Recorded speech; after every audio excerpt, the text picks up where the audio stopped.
Hello, thank you so much for joining us. The Homeland Security Department says TSA employees could begin receiving paychecks again as soon as Monday after President Trump signed an executive order this afternoon in an effort to restore their pay. The president's move comes after more than 500 agents have already quit. It also follows a contentious battle on Capitol Hill. The Senate unanimously passed a bill overnight funding most of the DHS in an effort to pay the nation's TSA agents who have been working without pay for weeks. However, it left out funding for ICE and Customs and Border Protection. House Speaker Mike Johnson called the deal unconscionable and says the House will be proposing a 60-day continuous resolution in response to the Senate's bill.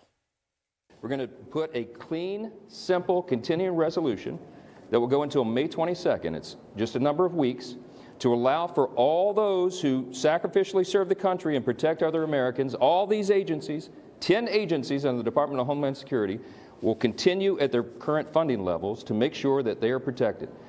We're going to send that over to the Senate, and we hope that they'll accept that. They can do it in record time just like that with the unanimous consent. They could do that as early as Monday. Senate Minority Leader Chuck Schumer says the House's proposal will be, quote, dead on arrival if it makes its way to the upper chamber. After landing in Miami, President Trump addressed the stalemate in Congress. I understand John Thune and I understand Mike Johnson. They want to be sure that people aren't coming into our country like they have for the last 4 years. I don't want to say they've ruined it. They made my job a lot harder.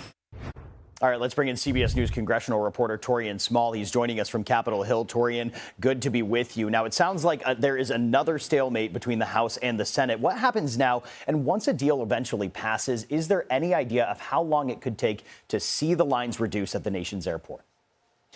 Yeah, Tom, what's interesting about this, there was notable exasperation from the speaker today as he made his way to the Hill. Our Nicole Killian talked to him, and he called this tactic from Senate Democrats specifically detestable. The problem here, though, is that this was a bipartisan effort. It passed through unanimous consent to fund the Department of Homeland Security with exception to ICE and Customs and Border Patrol.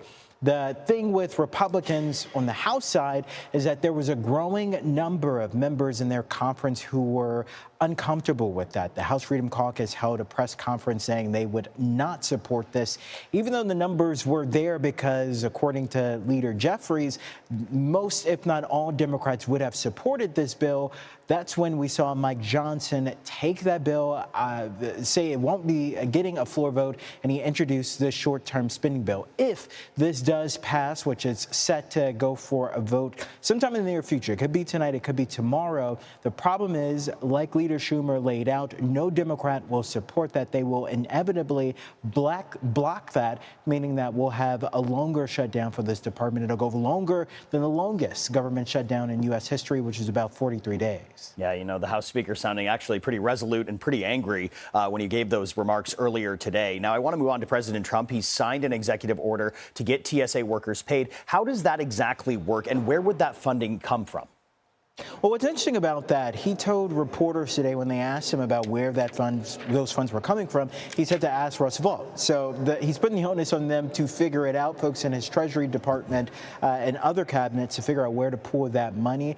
It's up to interpretation. He's not calling it an emergency order for this. It's purely pulling from funds that had already seemingly been appropriated. Whether or not that's coming out of what was previously appropriated under the One Big Beautiful Bill and the Department of Homeland Security is to be seen.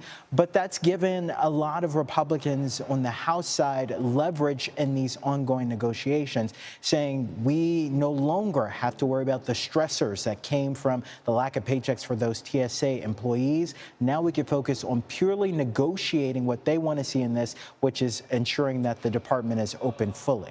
Yeah, certainly a lot of eyes watching this issue very closely. Taurean Small, we appreciate your analysis from Capitol Hill. Thank you.